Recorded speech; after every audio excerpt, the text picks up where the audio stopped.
meio caminho do meu pastor Dejaí. Eu vou começar, vou trazer para vocês um versículo que eu acho que vocês vão entender ao final o porquê desse louvor e o porquê desse versículo. Então, primeiro nós começamos com o louvor falando sobre a bênção, né? De nós abençoarmos a nossa família por gerações, porque a Bíblia, ela nos ensina que o amaldiçoamento, ele tem o poder de até 10 gerações e a bênção até 1000. Então, que nós possamos ser edificados, que nós possamos também ter essa bênção para a nossa geração. A gente veio de uma geração onde, né, os nossos pais, nossos avós e aí adiante não tinham tanto questionamento. Eles explicavam a Bíblia de uma forma, o reino de uma forma e ficava daquela forma, né? E hoje, graças a Deus, nós temos essa liberdade de questionarmos, de buscarmos, de ensinarmos e mudar algumas coisas lá de trás, exatamente para ter essa quebra de maldição sobre as nossas vidas. E eu vou deixar o versículo para vocês, que está lá em Lucas 12, 7, que fala assim: e até os cabelos de vossa cabeça estão todos contados. Não temais, pois mais vale vós do que muitos passarinhos. Então a própria Bíblia, né, ela já fala que Deus, ele já sabe até o número dos nossos cabelos. Então ele sabe, gente, do nosso passado, do nosso presente e sabe do nosso futuro. E a gente se desespera, né? Vai acontecendo algumas coisas na vida da gente e a gente não entende. E eu vou começar desde o começo para vocês entenderem como que funcionou para nós um milagre. O milagre não é aquela coisa que vem assim, fácil, de qualquer forma, porque o que eu entendo? Se o dinheiro compra, não é milagre. Se a medicina resolve, não é milagre. Se a Maria ou se o João resolve, também não é milagre. Milagre é quando não tem mais solução. E para chegar até o de não ter mais solução é muito doloroso. Às vezes a gente pede um milagre e a gente não está pronto para receber um milagre. E a gente vê várias passagens na Bíblia, né, que fala da mulher do fluxo de sangue, fala da morte de Lázaro. Então, olha ao ponto que chegou para ter o milagre. Então, eram pontos extremos. E para nós, foi também esse ponto extremo. Tudo começou no início do ano, no final do ano passado. O marido, ele trabalhava na Majopar, ele tinha um bom cargo, né? E eu tenho uma empresa que se chama Divina Comidas Fit, né? Eu trabalho com comida e eu servia a Majopar em Ecopisos também com as minhas marmitas. E a Divina sempre vendeu muito bem, o Bruno trabalhava, ganhava muito bem. E o processo começou ali, quando ele saiu da empresa para vir trabalhar comigo. E nesse trajeto, vai lá, papai, dá um telefone pra ela. Por favor, vai com o papaizinho. Ah, vai assistir, vai no telefone da mamãe. E a nossa trajetória começou com o Bruno. Ele tinha problema de varizes. Ele já operou 2 vezes cada perna e a última cirurgia dele deu um problema muito grande, causando uma trombose. Então, nessa época, ele já tinha saído da cerâmica e nós pagávamos a Unimed por conta, né? Só que era aquela coparticipativa. Então, a gente pagava e se usava, vinha depois um outro tanto. E ele teve trombose, depois deu um AVC. Então, nós quase perdemos o Bruno. Porém, nós quase perdemos o Bruno para quem é espiritual. Porque no dia da cirurgia dele, eu senti um peso tão grande, mas tão grande, que eu não conseguia trabalhar. E me dava uma angústia, me dava uma sensação de morte, de algo como se fosse ser levado, né? E eu com a minha mãe, a gente orava e repreendia. Só que a gente não sabia o que estava acontecendo, né? A gente só sabia que ele tinha tido uma trombose. Só que a trombose, assim, quando a gente descobriu, ele já precisou ser operado. Foi coisa do que, amor? De uns 15 dias? Mais ou menos uns 15 dias. Quando descobriu, ele já precisou operar. E o médico ainda alertou, ele falou assim: olha, ainda bem que no lugar de subir, a trombose desceu, né? Porque senão podia pegar o pulmão, o coração. E nós ficamos devendo ali na Unimed um valor considerável, porque veio depois o extra, né? E foi na época que ele já tinha vindo trabalhar comigo, e nessa época as vendas despencaram. Então a gente decidiu ali que a gente pararia de pagar o plano de saúde para pagar a dívida. E depois a gente voltava com o plano de saúde, estava tudo certo, a gente já fez isso algumas outras vezes e não tinha problema nenhum.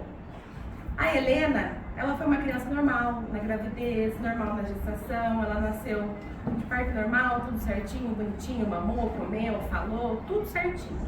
Só que o andar dela, ela demorou um pouquinho mais para andar. E toda vez que eu levava ela na pediatra, a pediatra falava, tá tudo bem. Cada criança tem um tempo, cada criança é na sua hora. E como ela ainda estava no processo de desenvolvimento, né, a gente também não se atentou para a fase do andar. Mas ela foi andar com 1 ano e 3, quase 1 ano e 4 meses. Só que ela nunca andou e deslanchou, porque a criança geralmente ela anda e deslancha. A Helena sempre teve medo. Mas a médica falava que podia ser um trauma, que ela tivesse caído e estava tudo certo, que uma hora ela ia deslanchar, ia começar a andar e correr como uma criança, qualquer outra criança. Então, como ela sempre comeu bem, ela sempre falou, ela sempre se expressou, então pra gente estava tudo certo. E aí, nesse meio período, quando teve esse problema na vida do meu esposo, nós ficamos sem o plano, então nós também paramos de levar ela no médico. E aí começou a vir prova atrás de prova. Então a gente viveu assim um tempo muito difícil ali na fase das vendas divinas, de administração nossa também. Nosso casamento, ele quase acabou, porque quer ver uma briga no casamento, é as dívidas. E graças ao bom Deus, nós tivemos uma conversa e ele fizeram uma proposta e ele entrou numa cerâmica para trabalhar, para a gente começar tudo de novo.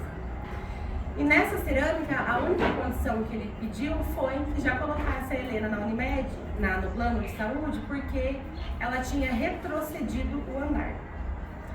Então foi esse ano difícil. Nesse meio tempo, o meu avô ficou muito, muito, muito doente e quem faleceu foi a minha avó.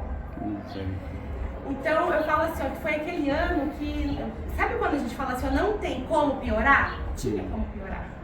A minha avó foi quem me criou, ela era minha mãe, ela fez o papel de mãe na minha vida.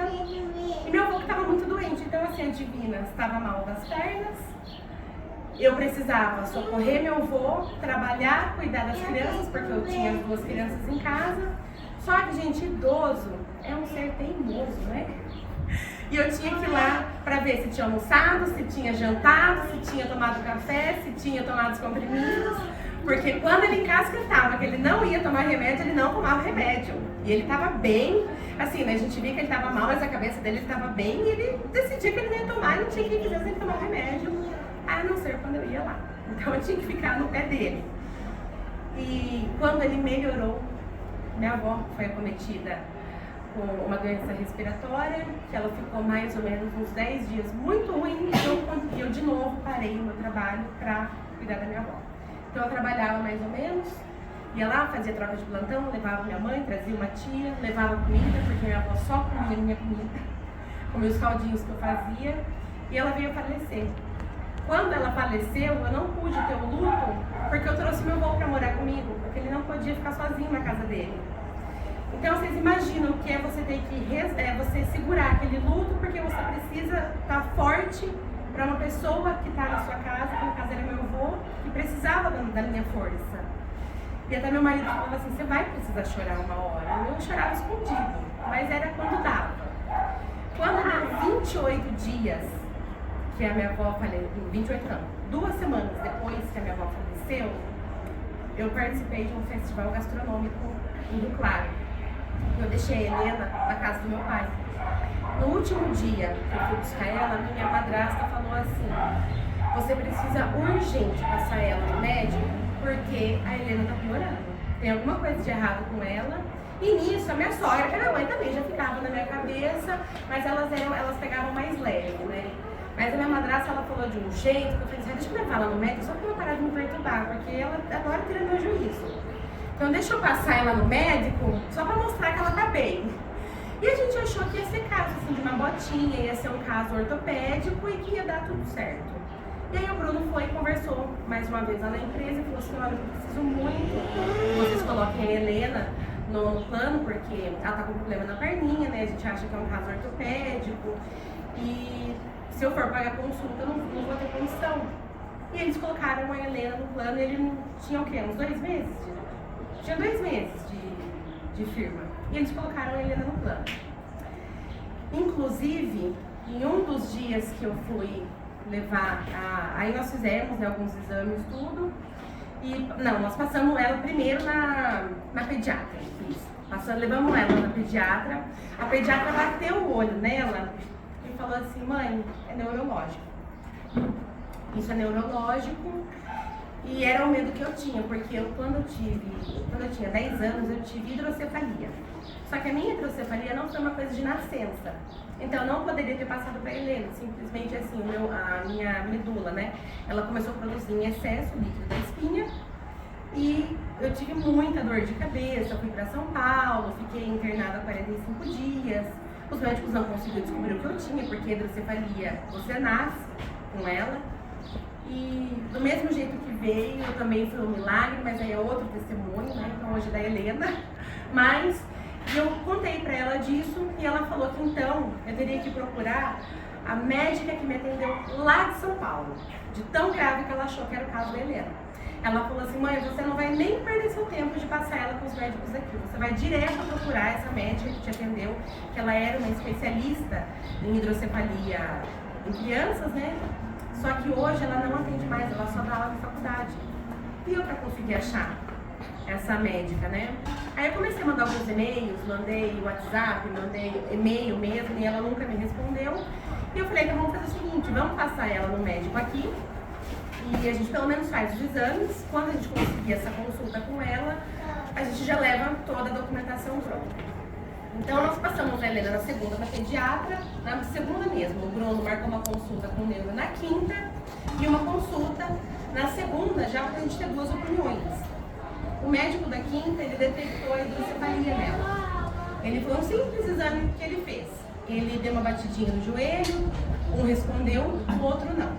E o fundo de olho, que é um exame totalmente simples, que qualquer pediatra sabe fazer para detectar uma hidrocefalia. E ele no consultório mesmo, ele já detectou a hidrocefalia nela.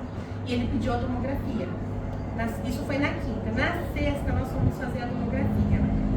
Foi eu, a minha sogra e a Helena. Nós fizemos, e quando eu cheguei lá, a moça falou assim: olha, eu expliquei o caso. Ela falou: então faz o seguinte, a gente vai fazer o exame, vocês vão ficar esperando e já levo o laudo, porque como na segunda tinha outro neuro, a gente já ia com o laudo da tomografia. E assim que acabou o exame, veio uma pessoa lá de dentro, assim, com uma cara de assustada, e falou assim: olha, vão embora, porque tá cheio de coisa pra gente fazer, eu não vou conseguir fazer agora. E a Helena, a gente tava super calma. E ele falou assim: eu tô vendo que ela tá meio agitada, pode ir embora, e depois eu mando pra vocês por PDF. Eu falei: não, mas a moça falou que é tão rapidinho, a gente espera, né? Ele falou: não, pode ir embora, que vai demorar pelo menos uns 40 minutos, vocês vão embora, e depois eu mando esse laudo por PDF. E nesse dia, para ajudar, a minha sogra tinha perdido o gatinho dela, né? Ele tinha falecido, então ela também estava triste. Eu falei que vamos embora, né? Descansar a cabeça um pouco. E nada desse laudo chegar. Deu 7 horas nada, deu 8 horas nada. E aí, gente, eu comecei a mandar um WhatsApp lá pra eles. Eu lembro que eu liguei e eu falei assim: olha, eu sei que vocês estão de plantão, eu sei que tá aberto.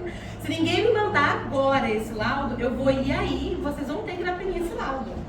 Porque a gente já começou a imaginar, né, algo muito grave. E aí chegou o laudo. A tomografia dela era hidrocefalia causada por um tumor. Então, numa sexta-feira, às 15 para meia-noite, nós descobrimos que a Helena tinha um tumor cerebral. E ali o meu mundo e o mundo do Bruno desabou. E eu mais que depressa liguei pra minha mãe, né, que assim a gente liga pra mãe pra pedir socorro. E no final eu tava socorrendo minha mãe, porque ela desesperou tanto que eu chamei ela pra me consolar e eu tive que consolar ela. E a gente não sabia o que ia ser dali pra frente. E a única frase que eu sempre falei esse ano inteiro era assim: eu falava: gente, não é possível, Deus me confundiu com Gideão. Porque ele tá fazendo a lutar contra 45 mil. Não tô entendendo o que é essa luta. E todo mundo que chegava me perguntava o que estava acontecendo, eu falava: não, Deus me confundiu com Gideão, não é possível. E aí no domingo nós tínhamos culto. E eu falei: na verdade eu nem queria ir na igreja. E o Bruno falou assim, não, vamos na igreja porque hoje o Senhor vai dar uma resposta pra gente de tudo isso que está acontecendo. E a gente tinha passado o final de semana inteirinho, sabe aquele choro alto de criança? Quando chora alto, mesmo que não é aquele choro da alma. Eu e ele, o final de semana inteirinho chorando. E aí, o culto foi sobre Gideão. Eu cheguei no culto, meu pastor estava pregando sobre Gideão. E ele explicou por que Gideão tinha que lutar. 300 contra, né, mais ou menos 44, 45 mil. Porque Deus precisava ser glorificado naquela batalha. E se tivesse um pouco a mais, era o eu e não Deus, não Jesus. E nós, irmãos, nós somos assim. A gente gosta de se vangloriar por aquilo que nós fizemos. A gente sempre coloca o poder nas nossas mãos, nas nossas mentes, ou no nosso cônjuge, ou é sempre alguém. E nós estamos vivendo tempos difíceis, onde cada vez mais é o nosso eu, porque faz bem pro nosso ego, né? Saber que a gente fez algo por alguém, saber que a gente resolveu o problema de alguém, saber que nós socorremos alguém, isso infla o nosso ego. Às vezes a gente até fala, é Deus, né? Mas o seu ego está ali na frente. Quando a gente está passando, que as pessoas estão vendo, é o nosso eu. E ali eu entendi que Deus iria me levar tão fundo a ponto de ninguém mais ver eu, e sim ver a glória dele. Só que é hipocrisia nossa a gente pregar um céu, a gente pregar um Deus lindo, maravilhoso, e a gente não querer ir para lá e não querer que os nossos entes vão para lá. Porque daí é doloroso. É lindo a gente falar, nossa, porque no céu tem ruas de ouro, tem pedras, tem isso, tem aquilo, porque os anjos ficam todo o tempo cantando santo, santo, santo, e a gente não quer ir para lá, a gente não quer que um filho vá, a gente não quer que um irmão, a gente não quer que um pai. Então é meio assim, chega a ser hipocrisia, gente. E eu falava, Senhor, é para morte? Porque se for para morte, o Senhor vai ter que me estruturar. Porque quando uma mãe perde um filho, ela não pode, o que a gente fala? Se meu filho morrer, eu morro junto. Mas eu tinha duas. Quem quer cuidar da outra que ia ficar? Então eu não podia nem morrer, porque eu tinha que cuidar da Valentina. Então eu não tinha nem o direito de falar, Senhor, me leva, porque eu tinha que cuidar da que ficasse. Não vou mentir para os irmãos que eu não questionei, porque a primeira pergunta foi, por que não em mim? Por que na minha filha? O que eu te fiz, Deus, para o Senhor não colocar esse câncer em mim, colocar na minha filha de 2 anos? Ela fez 2 anos dia 10, nós descobrimos o câncer dia 12. Então o presente dela de aniversário foi um tumor cerebral. Então tudo aquilo ali se estava muito à flor da pele e eu não entendia o que Deus tinha, mas eu sabia que Ele estava no controle.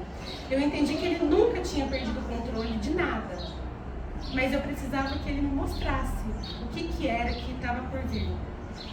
E Deus, Ele fala muito comigo, irmãos, através de sonho. E Deus, Ele tinha me dado um sonho onde eu estava assim no meio do mato.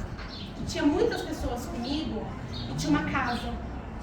E eu sabia que se todo mundo corresse de uma vez, todo mundo morreria. Mas se a gente bolasse um plano e todo mundo fosse junto, ninguém morreria. Então no sonho eu gritava, gente, tem que ter estratégia, porque se tiver estratégia e a gente for todo mundo junto, ninguém vai morrer. Mas se for cada um por vez, vai todo mundo morrer. Só que quando eu acordei, ecoava na minha mente a estratégia. Só que eu achava que era da Divinas, né? Porque eu ainda não tinha tido o laudo da Helena. E quando na segunda-feira nós passamos no outro neuro, ele só falou bem assim pra mim, vocês vão direto pro hospital, porque ela precisa ser internada, ela está correndo risco de descompensar. Irmãos, quando o médico fala, ela está correndo risco de descompensar, pode deixar. É que ela estava correndo risco de entrar em coma. Olha, deixa eu ver aqui. Ela estava correndo risco de entrar em coma. Não pode. Pega o celular, assiste lá o celular da mamãe. Ela estava correndo risco de entrar em coma, porque ela tinha um tumor de 7 centímetros na parte do cerebelo. A parte do cerebelo é a parte que comanda mãos, né, a parte dos pés, joelhos, braços, mãos e fala. estava tão grande, então assim, a hidrocefalia, o que é hidrocefalia? Nós temos um líquido na espinha, que ele sobe para a cabeça, ele corre toda a parte cerebral e desce. O tumor da Helena estava bem na parte onde esse líquido desce. Ele subia, então ele não descia. Então isso estava fazendo pressão na cabeça dela. E além de tudo, a pressão da hidrocefalia, ela tinha a pressão do tumor. Então ela tinha duas pressões ao mesmo tempo. Então essas duas pressões estavam fazendo com que ela pudesse entrar em coma a qualquer momento.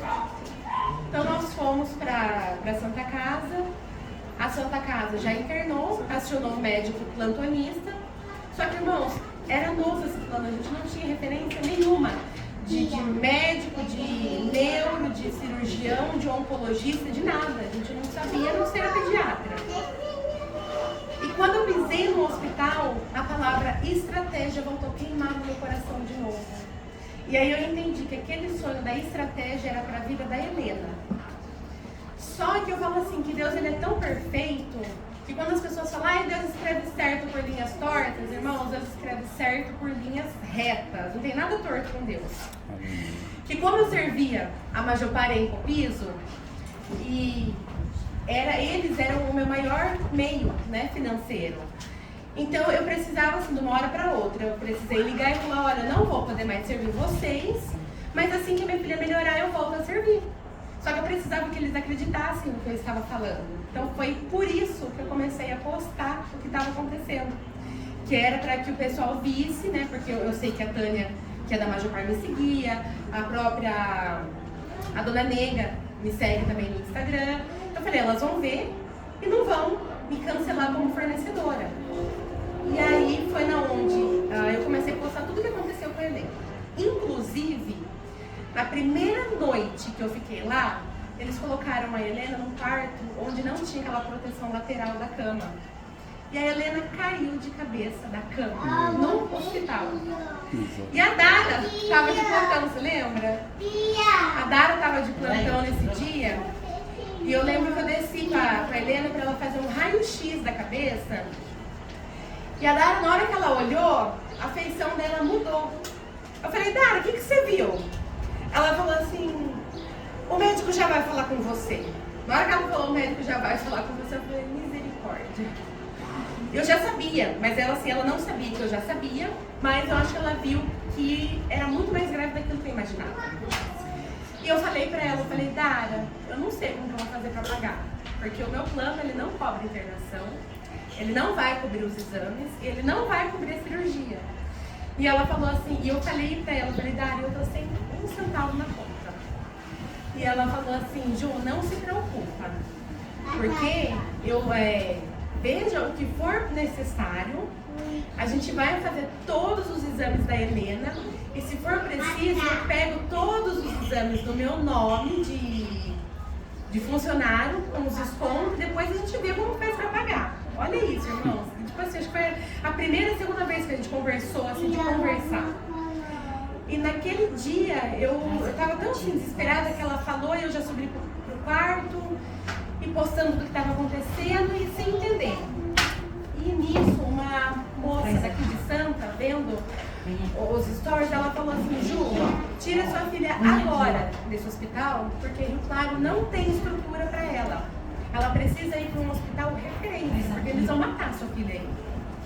Só que eu não dei bola, gente, era tanta mensagem que eu estava recebendo.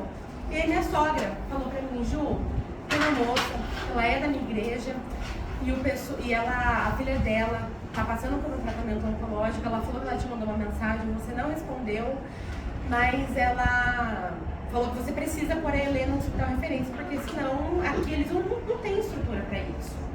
E aí nisso, voltou de novo, estratégia. E eu chamei ela e ela foi explicando tudo para mim sobre a área oncológica. Porque, irmãos, um diagnóstico de câncer, ele vem junto com um diagnóstico, um laudo de morte. É inevitável você receber um laudo de câncer e não pensar na morte. A primeira coisa que eu pensei, eu falei, minha filha vai morrer. E quando ela falou isso pra mim, ela falou assim, Ju, você precisa tirar ela daí. Aí eu já comecei, e nisso o Bruno também começou a mandar mensagem pra meia Santa Gertrudes. Porque a gente não sabia o que fazer, a gente não sabia nem por onde começar. E eu creio que Deus, ele foi colocando cada pessoa necessária que a gente precisava nessa nossa trajetória. E nisso, nós ficamos só 3 dias aqui em Rio Claro, de Santa Casa. E um desses dias, inclusive, foi uma moça da Embramaco, que ela nos informou sobre como funciona todo o processo oncológico, sobre os direitos, sobre os deveres, sobre como que encaminha tudo. E eu precisava de um laudo, que o médico fizesse um laudo autorizando a Helena a ir para o Boldrini. Porque nisso, olha como foi tudo muito rápido. Essa mãe já mandou todos os dados nossos para uma ONG. Essa ONG mandou para o Boldrini. A Helena já tinha desde a terça-feira de manhã uma vaga garantida lá no Boldrini. Só que o hospital não liberava a Helena para ir para o Boldrini. O hospital queria fazer a cirurgia dela aqui. Só que Deus, ele foi tão maravilhoso que ele não deixou nenhum médico saber como ia operar a Helena. Porque quando eu perguntei para ele o que ele ia fazer, ele falou assim, olha, provavelmente nós vamos começar primeiro com a hidrocefalia, nós vamos tirar a pressão da cabeça dela para depois operar. Eu falei, doutor, mas por que o senhor vai colocar uma válvula, sendo que o que está causando isso é o tumor? Não precisa mexer primeiro no tumor para depois ver se vai precisar por válvula? Ele falou, então, eu vou precisar me reunir com uma junta médica para a gente decidir o que vai fazer. E ali naquele momento eu falei, esse médico não vai colocar a mão na minha filha. E foi ali que eu comecei, eu falei, nós precisamos sair daqui. E aí, gente, vocês querem ver uma mãe doida? É mexer na filha, nos filhos, né? Mexe com a gente, mas não mexe com os filhos. E isso, gente, também é no reino de Deus. A gente pode até mexer com Deus, mas mexe com o filho, com o escolhido para ver, Deus irá. É mexer com o escolhido dele, com o filho dele. E ali eu senti a proteção de Deus, porque eu tenho certeza que eu sou uma filha escolhida dele. E ele foi me guiando ali naquela parte. E o médico ficou 3 dias sem aparecer. Ele nem foi lá para falar assim, para dar o laudo diário. Ele nem apareceu, então nós ficamos segunda sem informação, terça o dia todo sem informação. E na quarta, eu comecei a quebrar o pau assim da casa. O veterinário ficou sabendo. Mas eu quebrei o pau naquela área ali, na área infantil. Chegava o enfermeiro e falava, bem, eu não quero conversar com você, eu quero aqui no meu quarto agora, eu quero o responsável, mas não do setor. Eu quero a diretora, eu quero a coordenadora, eu quero o responsável. Eu não vou mais conversar com ninguém que não for responsável, porque eu quero a minha transferência para o Boldrini. E o médico passava lá e falava, doutor, o senhor vai resolver? Eu não tenho nada a conversar com o doutor, não tenho nada contra, mas não vou conversar com o senhor, conversar com quem for resolver meu problema. Até a hora que chegou uma assistente social, eu falei assim pra ela, bem, o que vocês querem? Vocês querem que eu chame a PTV? Vocês querem que eu chame a polícia? Vocês querem, o que vocês querem pra liberar logo a ida da Helena pro Boldrini? Porque, gente, apesar de tudo, nós vivemos também a máfia do plano de saúde, tá? Porque o Boldrini, ele é um hospital gratuito. As crianças de 0 até 17 anos, a fila é 0. Você descobriu um câncer, você tem direito aos hospitais referências. Porém, como a Helena estava internada, teria que ser de hospital para hospital. Obrigada, meu amor. Tinha que ser de hospital para hospital. Eu não poderia, por exemplo, tirar a Helena de lá e ir para o Boldrini. Por quê? Todo o custo dela no Boldrini, eles mandam para Santa Casa arcar, né? Nós éramos da parte privada. Então, todo exame que ela fazia lá, eu tinha que assinar uma guia que vinha aqui para Santa Casa. E depois eu entendi o porquê que eles não queriam mandar a gente para lá. Mas era um direito nosso. E eu lutei por esse direito da Helena até o final. Até a hora que chegou o médico dela, ele resolveu aparecer. Eu acho que ele ficou sabendo que eu estava em ponto já de quebrar aqui no hospital. E eu falei para ele, doutor, o senhor me perdoa, não conheço o seu trabalho, não tenho nada contra o senhor, mas vocês não vão pôr a mão nela que ela vai para o Boldrini. E ele falou para mim, ele falou assim, mãe, eu sou pai, eu também não deixaria minha filha aqui. E aí, para honra e glória do Senhor, ele assinou o papel e mandou a gente para o Boldrini. No Boldrini, irmãos, nós saímos de um quarto aqui para ir direto para a UTI lá. Quando nós chegamos lá, já tinha um leito de UTI esperando por ela. E aí começou a nossa luta contra o tempo. A Helena chegou na quarta-feira lá, era umas 6 horas da tarde. Na sexta-feira, ela já estava com a cirurgia marcada, passando na frente de 20 crianças, de tão grave que era o caso dela. E quando eu cheguei lá, a primeira coisa que eu perguntei para a médica oncológica dela, porque daí lá ela ia trabalhar com a oncologia e a neurocirurgia de uma vez só. E eu perguntei para ela assim, doutora, tem a possibilidade da Helena não fazer nem rádio nem químio? E ela falou assim, mãe, a sua preocupação deveria ser se ela vai aguentar a cirurgia. Porque ela vai precisar fazer uma cirurgia que vai de 10 a 14 horas. Ela vai precisar de 3 bolsas de sangue, porque ela não tem sangue suficiente no organismo para aguentar essa cirurgia. E ver se ela vai reagir, porque qual é o risco dela ficar sem mexer os braços, sem mexer as pernas e sem a fala. Ou seja, corria o risco dela ficar vegetando. E aí naquela hora eu falei pra ela que eu confiava num Deus que fazia o impossível. Aleluia. E fui pro quarto, fomos pra UTI. Quando eu entrei naquela UTI, a primeira coisa que eu vi, os médicos reanimando uma criança. A UTI toda ela se fecha, né? Eles fecham todos os vidros da UTI. Só que como eu tinha acabado de chegar, eles fecharam o meu. E eu vi eles reanimando a criança. E depois eu vi a mãe chegando só para se despedir, a criança falecendo. E aí naquele momento, irmão, não tem fé que faça você ficar confiante, porque você chega num lugar que você vê um monte de criança, tudo carequinha. A primeira coisa que a gente fica assim, quem que sou eu na fila do pão? Ou melhor, na fila do milagre? Por que Deus vai ouvir eu e não esse tanto de criança que está aqui? Só que quando Deus ele escolhe, gente, um monte de gente, ele escolhe. E ele escolhe e também vai, não é porque é escolhido, é porque é pela nossa fé. E foi ali que eu entendi que não era sobre mim, era sobre Deus. Deus ele nos criou, não foi para viver as nossas vontades, os nossos desejos, a nossa vida. Deus criou para que nós fôssemos adoradores dele. Então é sobre ele. Não era sobre o que ele ia fazer na minha vida, mas era o que eu ia fazer da minha vida para ele no meu pior momento. E aí eu comecei a entender mais ou menos isso. E aí eu não deixei um dia de ungir a Helena desde o dia do diagnóstico. E às vezes eu estava lá no hospital, eu estava ajoelhada, eu estava ungindo a Helena, eu estava orando, os médicos chegavam, esperavam, e eu terminava a minha oração, eles começavam a fazer o procedimento deles. Então, a Helena foi, e na quinta-feira, eu ajoelhei lá na UTI e eu falei assim, Senhor, se for para o Senhor levar minha filha, me dar um sinal que eu não vou deixar ela fazer essa cirurgia e eu fico com ela mais o tempo que restar. Se ela tiver mais 2, 3, 4 meses, eu fico com ela mais esse tempo.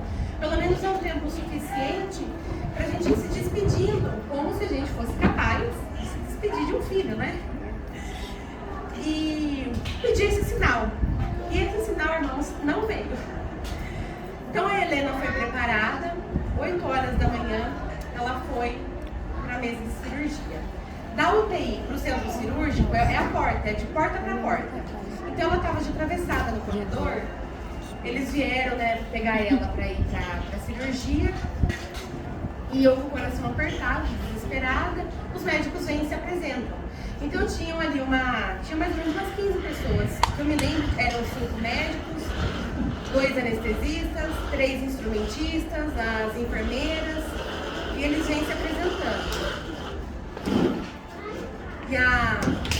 E aí, quando foi nessa hora, eu comecei a chorar mais do que eu já estava chorando. E do nada surge um anestesista e ele fala assim, essa mãe está chorando muito, deixa eu dar um abraço nela. O anestesista. Aí ele veio, me deu um abraço e eu falei, acho que eu quero abraçar anestesista, eu quero minha filha, né? Aí ele veio, me deu um abraço apertado e eu já queria que ele soltasse o logo, eu queria pegar a Helena, que a Helena estava chorando. E ele falou assim, mãe, você tá chorando muito, dá um beijo, dá um abraço, dá um cheiro na sua filha. E aí eu pensei, se ele tá mandando me despedir dela, aí que eu chorava mais ainda. E ele falou assim, olha, pra você saber que nós vamos fazer de tudo. Pra você saber que nós vamos fazer de tudo por ela, eu vou dar anestesia nela aqui no seu colo. Que é pra você saber que a gente não vai judiar dela lá dentro. Aí os os médicos olhou espantado, porque da anestesia geral numa criança no meio do corredor, eu nunca vi isso. Mas eles deram, e para quem não sabe, a anestesia geral desliga você. Então a Helena estava chorando, ela parou, só que ela parou do jeito que ela estava. Então ela parou com o olho aberto e com a boca aberta. E eu com ela assim no colo e ela parada. Aí eu fui lá, fechei o olhinho dela, ele apertou assim o maxilar para a boquinha dela voltar. E aí eu tava com ela assim no meu braço, ela cheia de fios, e teve a hora que eu ia entregar ela sem saber se eu ia pegar ela de volta. E aí, esse anestesista falou assim, mãe, e aí veio uma enfermeira e falou assim, coloca ela na cama, mãe, que agora a gente precisa levar ela. E o anestesista falou assim, mãe, dá ela aqui pra mim que eu vou levar ela no meu colo. E a enfermeira falou, não, é fora do procedimento, tem que pôr na cama. E ele falou, não, eu vou levar ela nos meus braços até a mesa de cirurgia, que é pra essa mãe saber que ela tá sendo bem cuidada. E aí, tudo bem, eu não tinha reparado muita coisa, e do lado tava o filhinho, né, que foi a pessoa que conseguiu a vaga pra gente, e eu ia estar sozinha, eu ia passar o dia sozinha lá no hospital, e ele foi pra passar o dia comigo. E ele falou assim pra mim, depois que toda a equipe entrou, ele falou assim, você viu aquele senhor de branco? Aquele senhor de branco tava com luz laranja. Ele falou, não, de cabeça branca. Você sabe que não é ele ali, né? Você sabe que Deus veio pra falar pra você que ele veio carregar a sua filha até a mesa de cirurgia, que quem vai operar sua filha é Deus hoje, né? E aí naquele momento deu um estralo. Eu falei assim, gente, sabe quando parece que a gente acorda? Aí eu acordei, eu falei assim, o rei tá aqui. O rei tá aqui no hospital. Ele veio pessoalmente fazer a cirurgia da minha filha. Ele nem mandou anjo, nem nada. Ele veio fazer a cirurgia da minha filha. E a Bíblia nos ensina que quando a gente está na presença do rei, a gente não pode chegar de qualquer forma. A gente não chega na presença de um médico, de um advogado. Por que eu ia chegar na presença do rei de qualquer forma? Gente, sem brincadeira, eu acho que já tinha uns 3 dias que eu não escovava o dente, que eu não penteava cabelo, porque não existe isso, não tem banheiro, não tem. A gente vai, usa o banheiro do lado de fora, a gente come quando dá, bebe quando dá, e a gente vai trocando dia pela noite, porque lá você não dorme, você tira uns cochilinhos. Então, né, naquele momento eu falei, filhinho, fica aqui, que agora eu vou tomar banho, eu vou me preparar, porque o rei está aqui. E só recebe milagre quem está pronto para receber milagre. Em nenhuma parte da Bíblia a gente viu alguém recebendo milagre que não estava pronto para receber milagre. O milagre ele não é só, Deus ele não é assim, né? O fulano ele precisa de um milagre, deixa eu ir lá. O milagre vai para quem corre atrás do milagre. Então todas as partes a gente vê isso. As pessoas correndo atrás, as pessoas crendo, né? Então é aquilo que eu falei lá no começo. Do acreditar no poder de Deus. Então ali eu tinha certeza que eu ia ter um milagre. Não sabia de que forma ela ia chegar, mas eu profetizei que Deus ele não termina nada pela metade. Então se ele começou, ele ia entregar minha filha viva, sem nenhuma sequela, sem precisar fazer rádio e químio e sem precisar pôr a válvula. Aí já foi até ousada, né? Falei, 4 milagres num só. E aí começou a nossa batalha. A cirurgia durou 10 horas e meia, só que durante a cirurgia, gente, naquele dia, foi o dia mais leve que eu tive. Naquele dia, eu não jejuei, eu não orei, eu não fiz mais nada, a não ser que contemplar a graça de Deus sobre a minha vida. Né? E a gente assim, lembrei da passagem de Davi, que fala que ele jejuou, que ele orou, mas quando Deus resolveu levar o filho dele, ele aceitou. O que dava para ele fazer, ele fez. Então o que dava para eu fazer, eu fiz, que foi orar pela minha filha, entregar ela nas mãos de Deus e falar, Senhor, faça o que o Senhor tiver que fazer. Só que se o Senhor levar ela, o Senhor vai ter que me fortalecer. Mas crendo já no meu milagre, porque a nossa oração é, Senhor, a minha vontade é essa, contudo que seja feita a sua vontade. E às vezes confiar na vontade de Deus, dói a gente entender o processo. E aí foi os nossos milagres. A Helena, ela saiu da cirurgia sem nenhuma sequela. Ela veio para mim 7h30 da noite. 10h30 da noite a Helena estava comendo, porque os irmãos viram aqui que ela gosta de comer. Glória a Deus. Então 10h30 ela já estava comendo, ela já estava mexendo a perna, mexendo os braços e falando. Ou seja, nenhuma sequela. Quando alguém falar que Deus ele muda diagnóstico, A gente tem uma mania, Dara, não me deixa mentir, que quando a gente faz um exame, tem pessoas que falam assim: ai, nossa, Deus mudou meu diagnóstico. Aí tem gente que fala assim: ah, não é que ele mudou. É que tem lugar que dá certo e tem lugar que dá errado. Vai depender de quem lê o laudo. Gente, nunca deixem ninguém tirar a bênção sobre a vida de vocês. Se você crê que Deus deu milagre, que Ele entregou o milagre, não deixa o vizinho falar que não é milagre, que não é bênção, porque é e é sua.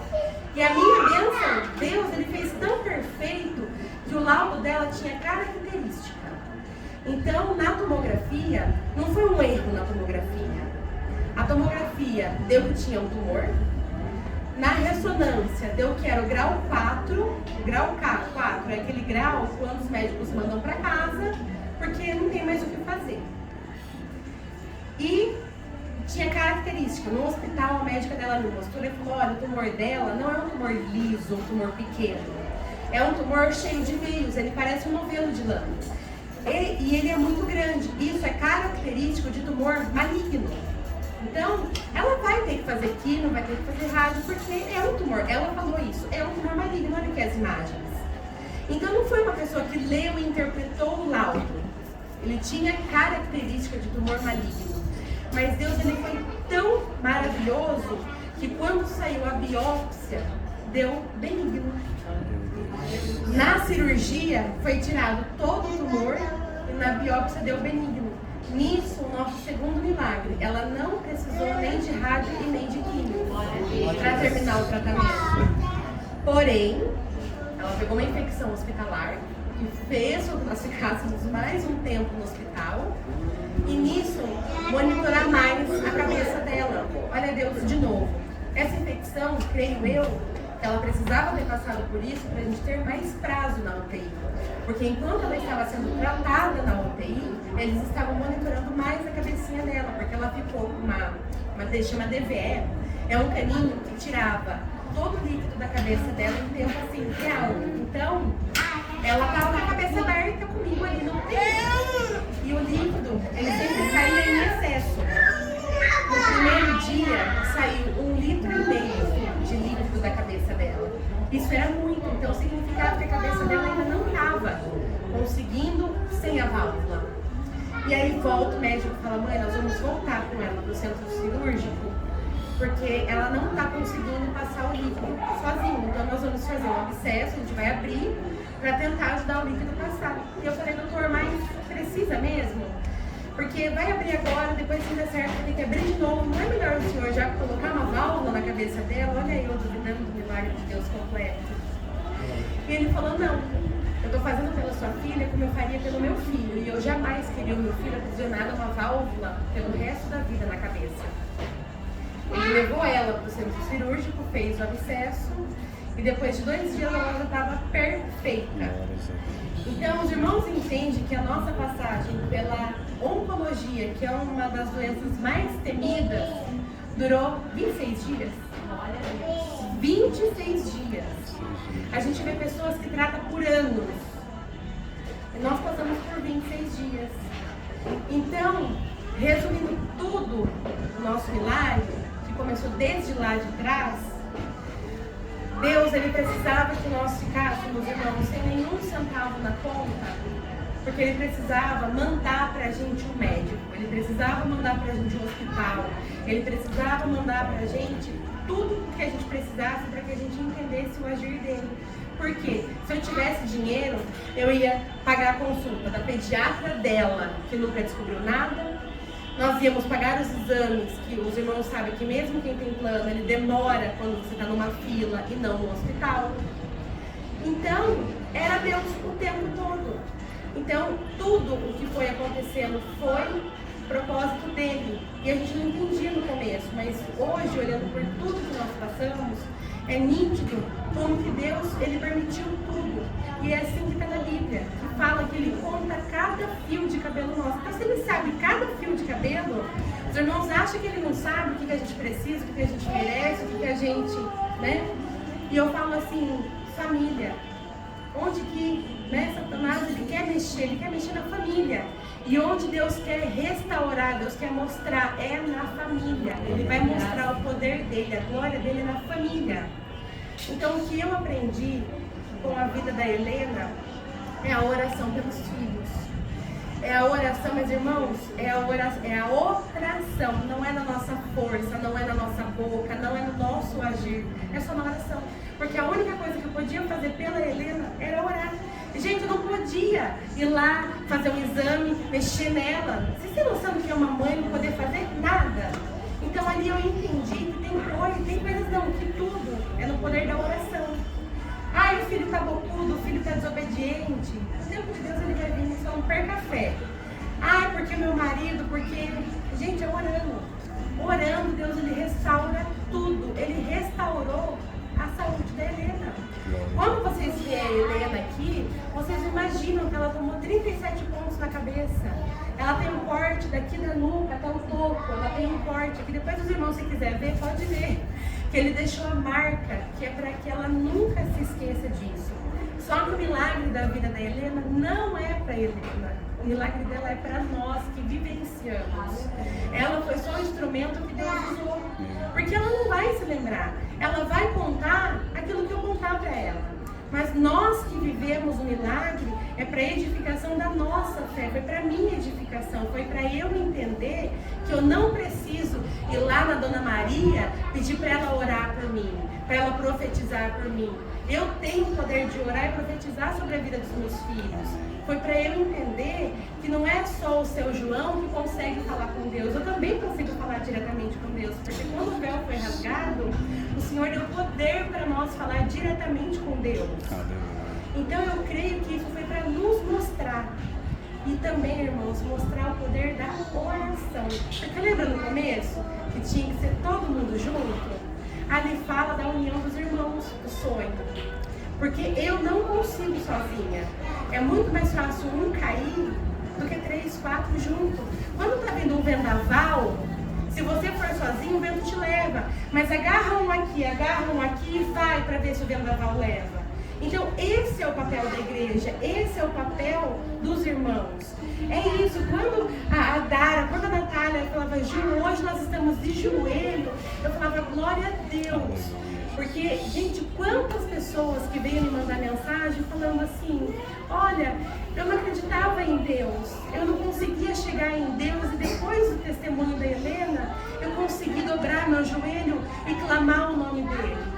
Então vocês entendem que ali não era nós, não era sobre nós, era sobre a glória dele, sobre a vida dos irmãos. Então que vocês possam pegar esse testemunho e entender que é a união. Gente, uma pessoa sozinha, ela não vai para o céu.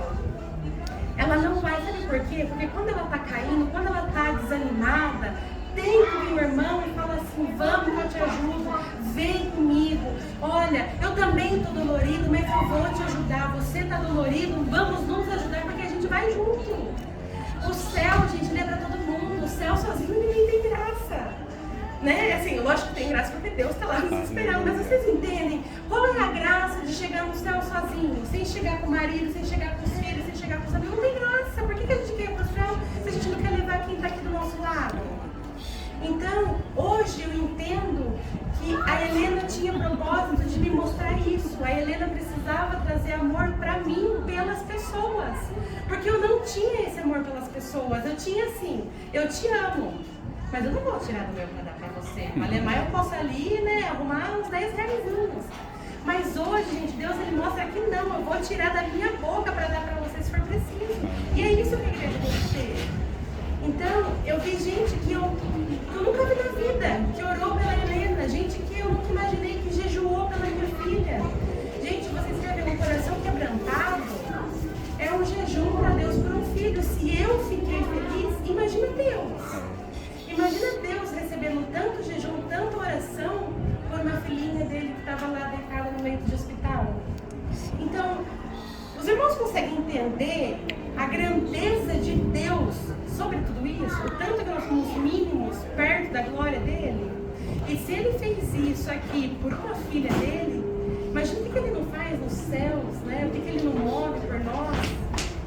Então eu queria fazer um musicaço com esse testemunho.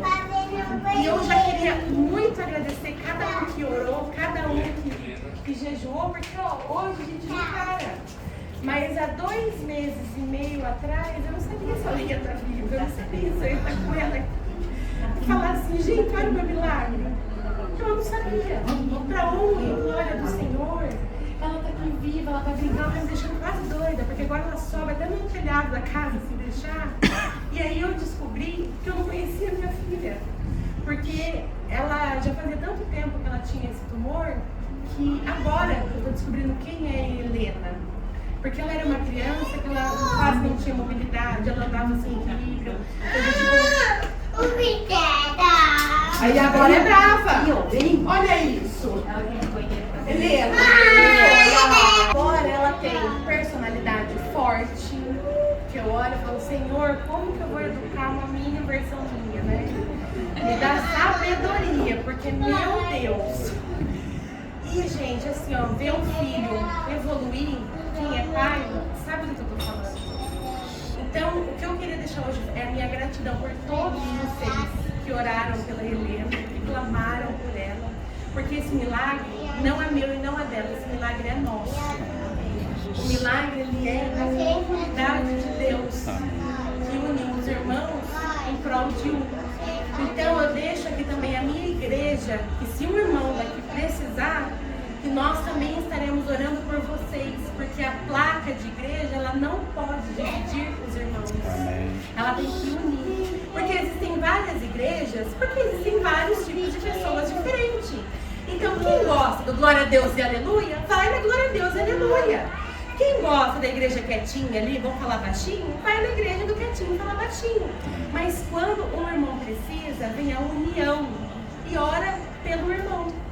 Então, eu já agradeço a oportunidade, agradeço aos irmãos por me ouvirem esse tempo todo, que eu acho que eu fiz um monte aqui chorar, mais uma vez, e que toda honra e toda glória seja dada ao Senhor, e que vocês entendam que o milagre, ele existe, o milagre ele é nítido, e que vocês não desistam de buscar aquilo que vocês anseiam, porque o milagre para mim, ele pode ser pequeno, mas se para você é grande, nós vamos atrás do seu milagre. O milagre é de cada um. E nós vamos atrás de cada milagre, de cada bênção. Então não menospreze aquilo que você está pedindo para Deus. E creia que tudo que a gente pede, que se for da vontade dele, vai ser cumprido nas nossas vidas. E nessa união a gente vai muito mais longe. Amém? Amém. Obrigada. Glória a Deus.